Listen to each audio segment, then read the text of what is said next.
नमस्कार मित्रांनो, जय शिवराय, हर हर Mahadev. Travel freak या चॅनलवर तुमचं मनापासून हार्दिक स्वागत आणि दिवाळीच्या हार्दिक शुभेच्छा.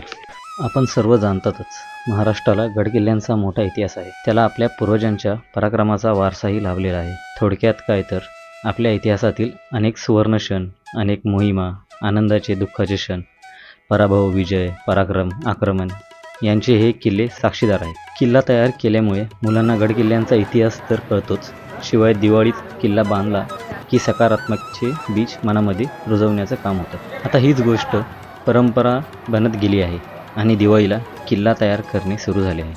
अनेक प्रतिष्ठान मंडळे, सामाजिक संस्था याला प्रोत्साहन म्हणून किल्ला बनवण्याची स्पर्धा देखील आयोजित करतात आणि मग ते प्रेक्षकांना पाहण्यासाठी खुले करतात. त्यामुळे किल्ल्याप्रती प्रेक्षकांच्या मनात आदर निर्माण होतो आणि इतिहास देखील समजतो. अशाच ठाण्यातील काही मंडळांनी ही संस्कृती, ही परंपरा जतन करत किल्ल्यांच्या प्रतिकृती उभारल्या आहेत. त्या आज आपण या व्हिडिओमध्ये पाहणार आहोत. त्यामुळे हा व्हिडिओ शेवटपर्यंत नक्की पहा.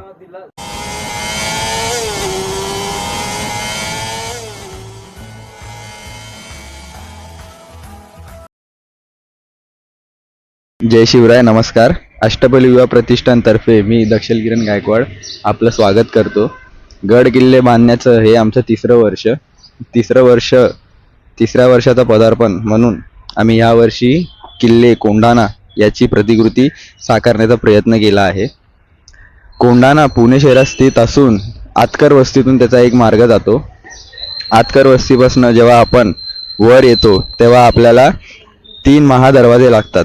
पुणे दरवाजा क्रमांक 1, पुणे दरवाजा क्रमांक 2 आणि पुणे दरवाजा क्रमांक 3. तर पुणे दरवाजा क्रमांक 1 आणि 2च्या मध्ये एक वाट जाते जी खांदेगडापर्यंत घेऊन जाते.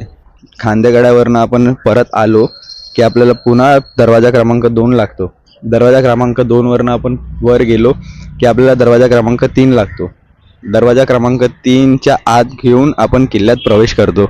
किल्ल्यात प्रवेश केल्यानंतर आपल्याला सर्वात पहिली वास्तू दिसते ती दारुगोळा साठा खोली. यात सगळे दारुगोळ्याचा साठा यात ठेवला जायचा.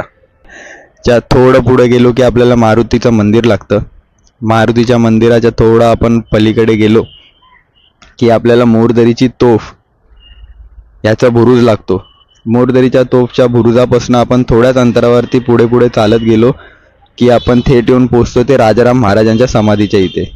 राजाराम महाराजांच्या समाधीच्या मागोमाग एक वास्तू आहे तुटलेली, जे घोरपडे करून एक पंडित होते, त्यांचं घर आहे ते. थोडं पुढे आलो राजाराम महाराजांच्या समाधीच्या इथून की आपल्याला लागतो तो कलावंतिनीचा बुरुज. कलावंतिनीच्या बुरुजाच्या इकडनं आपण थोडं पुढे चालत गेलो. कोंढाणेश्वरच्या मंदिराच्या पुढे आपल्याला लागतो तो तानाजी स्मारक, जिकडे तानाजी मालुसरेंनी देह टाकला होता. त्याच्या पलीकडे आपण थोडं गेलो की आपल्याला लागतो अमृतेश्वर मंदिर. अमृतेश्वर मंदिराच्या मागच्या बाजूला जेव्हा आपण झुंजार बुरुजाकडे येतो तेव्हा आपल्याला लागतो तो हत्ती तलाव. हत्ती तलावाच्या थोडं पुढे गेलो की आपल्याला एक मारुतीरायाचं मंदिर लागतं. कोंढाण्यावरती मारुतीरायाचे 2 व 3 मंदिर आहेत. त्यानंतर आपण थोडं पुढे गेलो की आपल्याला लागतो तो उदयभानाचा थडग. शेलार मामाने उदयभानाचा वध केला होता. त्यानंतर आपण थोडं पुढे गेलो की आपल्याला लागते तो झुंजार बुरुज. झुंजार बुरुजच्या इथून आपण पुन्हा जेव्हा गडाच्या मधोमध यायला निघतो तेव्हा आपल्याला लागतो कल्याण दरवाजा. कल्याण दरवाजा आता फारसा वापरात नाहीये, परंतु महाराजांच्या वेळीस हा दरवाजा मुख्य प्रवेशद्वार होता हा गडाचा. आपण कल्याण दरवाजावरनं थोडं पुढे आलो की आपल्याला लागते ती राजसदर, दागिने कोठा, जिकडे दागिने साठवले जायचे.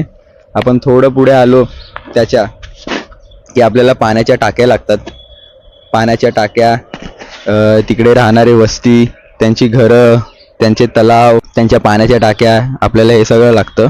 आणि इकडनं आपण जेव्हा परत येतो तेव्हा आपण पुन्हा येऊन पोचतो ते घोड्याची पागाच्या इकडे. घोड्याच्या पाग्याच्या इकडनं आपण थोडंसं परत आलो पुढे की त्या आपल्या गडाचा प्रवास संपून जातो आणि आपण पुन्हा येतो तो पुणे दरवाजा क्रमांक 3 वरती. पुणे दरवाजा क्रमांक 3 वरती छोटीशी माहिती देण्याचा प्रयत्न केला. गडाचे कागदपत्र, गडाचा संदर्भ, त्याचा इतिहास पाहता आम्ही आमच्या कल्पनाशक्तीवरती हा गड निर्माण केला आहे. या गडाला बांधण्यासाठी कमीत कमी 15 दिवसाचा कालावधी आम्हाला लागला होता. तसंच 1670 साली तानाजी मालुसरे यांनी हा गड स्वराज्यात आणला होता. तसेच राजाराम महाराजांच्या बलकोडे आणि विठोजी कारके यांनी तशाच पद्धतीने गडावरती प्रवेश करून गड हा आपल्या पुन्हा स्वराज्यात आणला होता. गणरायाला वंदन करून आपण माहितीला सुरुवात करू. बोला गणपती बाप्पा मोरया. की बल्लाळेश्वर मंदिर म्हणजे अष्टविनायकां मंदिरपैकी एक मंदिर म्हणजे बल्लाळेश्वर मंदिर. बल्लाळ नावात एक निस्सिम भक्त होता गणरायाचा, ज्याला गणरायाची भक्ती करायला खूप आवडायचं, पण त्याच्या वडिलांना ते आवडायचं नाही. मग वडिलांनी त्याला एके दिवशी काय केलं की त्याला बांधून ठेवलं. बांधून ठेवल्यावरती त्यांनी तिथे गणरायाची धावा केली, अर्चना केली, तेव्हा त्याला गणराय प्रकट झाले आणि त्यांनी त्याला सोडवलं तिथून आणि त्याला एक आशीर्वाद दिला की तुझी जी भक्ती आहे त्यावरती प्रसन्न होऊन मी तुझ्यासाठी आलोय, तर तुझ्या नावानेच इथे मी ओळखला जाईन. आणि त्यापासून ते बल्लाळेश्वरचं मंदिर हे प्रसिद्ध झालं. ते आख्यायिका आहे. आता त्यानंतर तिथून तुम्ही पाठीमागं आलात, त्या मंदिराच्या पाठीमागून तुम्हाला देववाडा लागतो. देववाडा या गावातून तुम्ही वरती गेले असता यशगड हा सुरुवात सरळगडच्या पायथ्याशी तुम्ही येता. देववाड्यातून पुढे आल्यावरती इथे वरती चढल्यावरती तुम्हाला गुहा बघायला भेटते. तसे 96 पायऱ्या चढून वरती गेल ते आपल्याला किल्ल्याचा प्रवेशद्वार बघायला भेटतो. तिथून पुढे गेल्यावरती आपल्याला पाण्याचे टाके, हे टाके आता सध्या संवर्धनवाल्यांनी साफ केलं आहे. ते 30 ते 40 फूट खोल आहे आणि तिथून पुढे गेल्यावरती ते रस्ता तो बंद आहे, पण तिथून तुम्हाला बालेकिल्ल्यावर जायला थोडीशी चढाई करून जावी लागते. वरती गेल्यावरती तुम्हाला पिराचे अवशेष, केदारेश्वराचं मंदिर, कमळ तलाव असे मोजके तुम्हाला अवशेष बघायला भेटतील. फारसे काही अवशेष नसलेला किल्ला, परंतु वाटाघाटांवरती लक्ष ठेवण्यासाठी व तसेच एका बाजूला सुधागड, धनगड, तैलबैला अशा तमाम मुलखावरती लक्ष ठेवण्यासाठी या किल्ल्याचा उपयोग केला जायचा. पाठीमागच्या बाजूला तुम्हाला इथे औदुंबर हौद, ऐण्याचा हौद, मोती हौद, शस्त्रागार आहे. शस्त्रागाराची इथेच आता या संवर्धनवाल्यांनी एक चोरवाट होती, तिथे स्कॉर्पिओच्या आकाराचा एक दगड होता. कुठलाही मशिनीचा वापर न करता मनुष्यबळाच्या सहाय्याने तो दगड जसा तसा भार काढून त्यांना तो चोरवाट रिकामी करता आली. हे तर खूप यश आलंय त्यांना. या भागावर चढण्यासाठी 2 प्रामुख्याने वाटा आहेत. एक ही मेन वाट आहे जिथून तुम्ही रेग्युलरली जाऊ शकता आणि पाठीमागची एक आहे ती दिंडी मार्ग आहे. त्या मार्गे सध्या तरी आपण जाऊ नाही शकत, कारण का तिच्या पडणझडण झाल्यामुळे तिथला रस्ता हा बहुतांश ठिकाणी मुजला आहे. पिण्याचा पाण्याचा सोय हा गडावरती भरपूर प्रमाणात असल्यामुळे फिरताना तुम्हाला फारसा याच्यावरती काही थकवा किंवा पाण्याची गैरसोय होणार नाही ह्याची पुरेपूर यावरती काळजी घेतली गेली आहे. या मार्गे पुढे आल्यावरती तुम्हाला जांभूळवाडा, तिथून असे 2 फाटे फुटतात. जांभूळपाड्यातून तुम्ही पुढे गेले असता तुम्हाला किल्ले अंगाई आणि मृगगड हे 2 किल्ले बघायला भेटतात. अंगाई किल्ला हा तुम्हाला फिरण्यासारखा आहे, तरी म्हटलं तरी त्याच्यावरती फारसे अवशेष नाही आहेत. पाण्याचे टाके शिवाय हा किल्ला देखील घाटांवाटांवरती लक्ष ठेवण्यासाठी, सव आणि निसनी या 2 प्रामुख्याने मोठ्या घाटा होत्या, त्यावरती लक्ष ठेवण्यासाठी तुम्हाला हा किल्ल्याची निर्मिती करण्यात आली असे ते बघायला शकता तुम्ही. किल्ल्यावर जाण्यासाठी पायथ्यापर्यंत जाण्यापर्यंत मार्ग आहे, परंतु त्यानंतर तुम्हाला मार्ग पार करायचा आहे तो तुम्हाला 4 कातळ टप्पे आणि 16 ते 17 अंश फूट उंच सरळ भागातला कातळ तुम्हाला रोपच्या साह्याने किंवा तसं गिर्यारोहकाचे सामान आणि प्रॉपर प्रशिक्षक याच्या साह्यानेच तुम्हाला तो सर करायला लागतो. त्यानंतर वरती गेल्यावरती तुम्हाला पठार 2 बघायला भेटतील. तिथे तुम्हाला पाण्याचे टाके आणि फारसा असा काही अवशेष बघायला भेटणार नाही. पावसाळ्यात तिथे जाणे खूप अवघड आहे.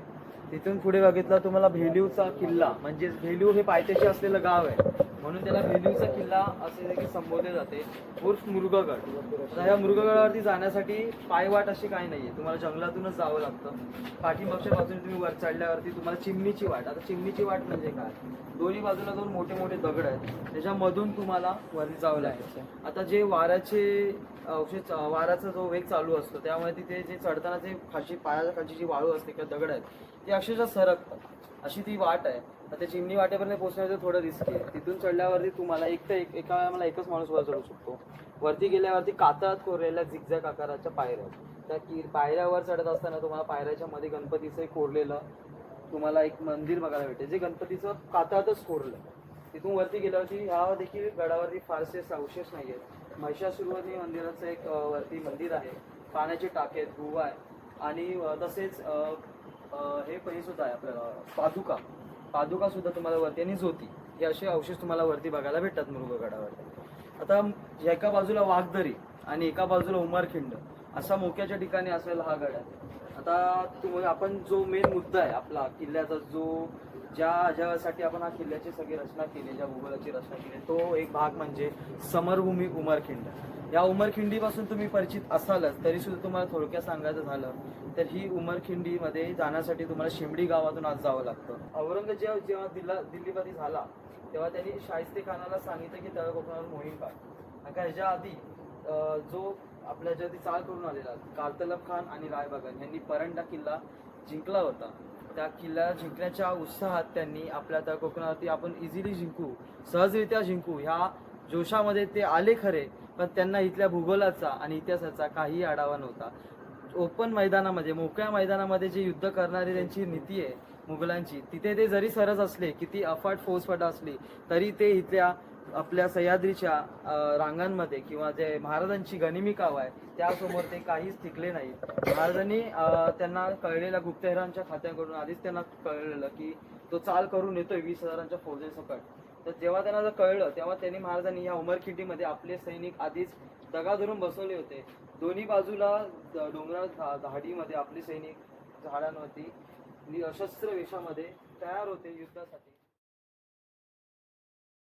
नमस्कार मित्रांनो, तुम्हा सर्वांना दीपावलीच्या हार्दिक शुभेच्छा. यावर्षी आमच्या आदर्श मित्र मंडळाने आमचं हे 13 वर्ष पूर्ण झालं, हे 14वं वर्ष आहे.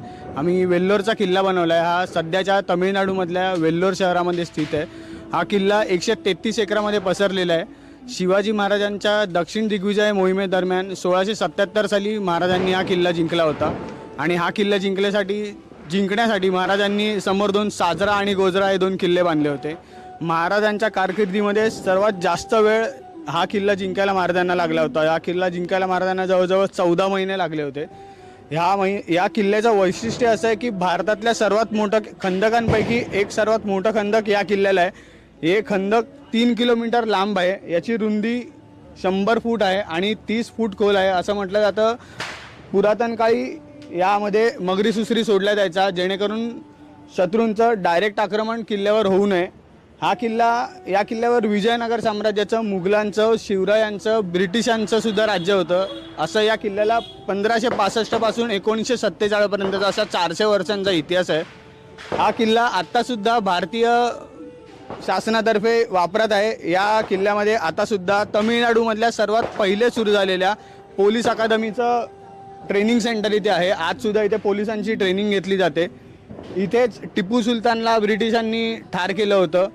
आणि या किल्ल्यामध्ये सध्या भारत शासनाची PWDचं ऑफिस आहे, पोलीस ट्रेनिंग सेंटर आहे, पुरातत्व खात्याचं ऑफिस आहे. त्यामुळे हा किल्ला रहदारीसाठी दररोज उघडा असतो. या किल्ला फिरायला कोणतीही फी घेतली जात नाही. हा किल्ला फिरायला आतमध्ये फक्त एक फी घेतली जाते, ती फक्त आतमधल्या संग्रहालयामध्येची फी घेतली जाते. लहान मुलांसाठी 3 रुपये आणि मोठ्या माणसांसाठी 7 रुपये अशी फी घेतली जाते. या किल्ल्यावर आपल्याला जर जायचं असेल, फिरायला जायचं असेल तर बंगळूर चेन्नई महामार्ग आहे आणि बंगळूर चेन्नई महामार्गावर वेल्लोर हा किल्ला आहे. आणि जर ट्रेन मार्गे जायचं झालं तर कटपडी म्हणून एक जंक्शन आहे. त्या जंक्शनपासून वेल्लोरचे सिटी बसस्टँडसाठी बस मिळतात.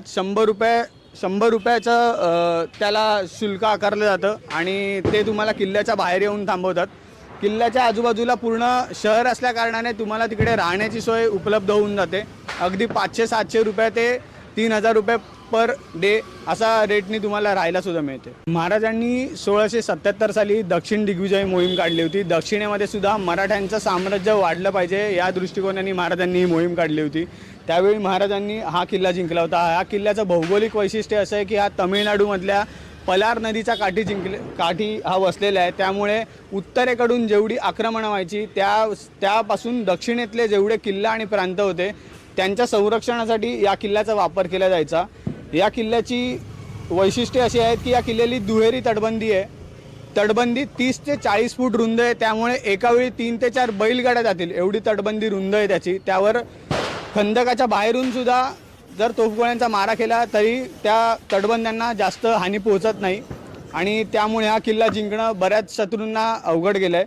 वेल्लोरचा हा किल्ला अगदी वैशिष्ट्यपूर्ण पाहण्यासारखा आहे. तर प्रत्येकाला मी आवाहन करीन की हा किल्ला मी या दिवाळीनिमित्त कोपरीमध्ये 2024 या वर्षी आम्ही साकारला, याची प्रतिकृती साकारली आहे. तर तुम्ही नक्की येऊन भेट द्या आणि या किल्ल्याला प्रत्यक्षात सुद्धा भेट द्या. याची भौगोलिक वैशिष्ट्य आणि त्याची केलेली बांधणी एकदम वैशिष्ट्यपूर्ण आहे. तर ती तुम्ही नक्की येऊन पहा. धन्यवाद.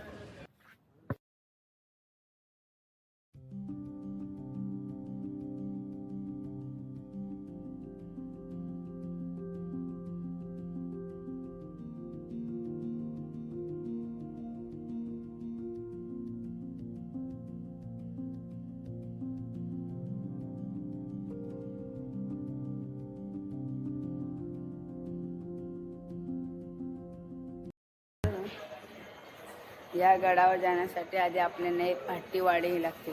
हट्टीवाडीतून साधारणपणे आपल्याला 10 ते 15 मिनिटे चढून गेल्यावर आपल्याला एक बुरुज आणि त्याला लागून असलेली तटबंदी ही आपल्या नजरेत पडते. बुरुज आणि तटबंदीच्या डाव्या बाजूला एक उत्तरभूमी दरवाजा पाहायला मिळतो. तिथून पुढे काही अंतरावर आपल्याला एक मोठा तलाव आणि अनामवीरांचा समाधी हे पाहायला मिळते. तिथून काही अंतरावर मारुतीचे मंदिर व वाड्यांचे अवशेष हे पाहायला मिळतील. तिथून काही पुढे अंतरावर गेल्यावर आपल्याला ही 2 वाट दिसतात. उजव्या बाजूची वाटी कळवण गावात जाते तर डाव्या बाजूची वाटी ही गडाकडे जाते. 2 बुरुजामध्ये असलेले प्रवेशद्वार हे आपल्याला पाहायला मिळतील. या दरवाजाचे रहस्य म्हणजे त्याच्यावर एक मराठी शिलालेख कोरलेला असून आणि त्याच्याच बाजूला असलेली तटबंदी आपल्याला पाहायला मिळते. तिथून काही अंतरावर पाण्याच्या टाक्या, मारुतीचे मंदिर, शिवलिंग व नदी हे पाहायला मिळते.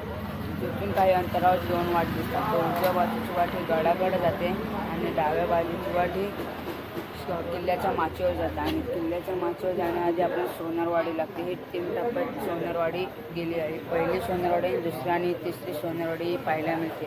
तिथून काही अंतरावर आपल्याला नंदीची मूर्ती, शिवलिंग, पाण्याचं टाकं आणि गणपतीचं मंदिर हे पाहायला मिळते. तिथून काही अंतरावर एक आश्रम आहे आणि त्या आश्रममध्ये आता पण राहण्याची सोय देखील केलेली आहे. तिथून काही अंतरावर वाड्यांचे अवशेष आणि शंकराचे मंदिर, शिवलिंग, टाकं हे पाहायला मिळते. तिथून 1 ते 1.5 तास चढून गेल्यावर आपल्याला एक दरवाजा आणि त्याला लागून असलेली तटबंदी ही आपल्या नजरेत पडते. या दरवाजावरून आपण गेल्यावर आपल्याला रवल्या जावल्या या 2 गडाकडे घेऊन जाते. तिथून साधारणपणे गडाची चालवाट धरतो आपण या. आणि या वाटेवर साधारणपणे 1 ते 1.5 तास चढून गेल्यावर आपल्याला कातरात खोदून काढलेल्या पायऱ्या हे आपल्याला पाहायला मिळतात. तिथून काय अंतरावर एक बुरुजामधील दरवाजा हा पाहायला मिळतो.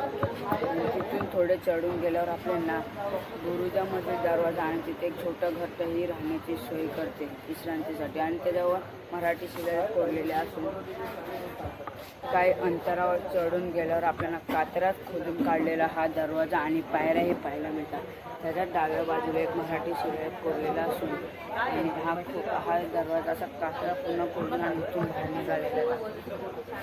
तिथून पुढे गेल्यावर आपल्याला गडावर चढल्यावर आपल्याला वाड्यांचे अवशेष, पाण्याचं टाकं व पावसाळी तलाव हे पाहायला मिळतात.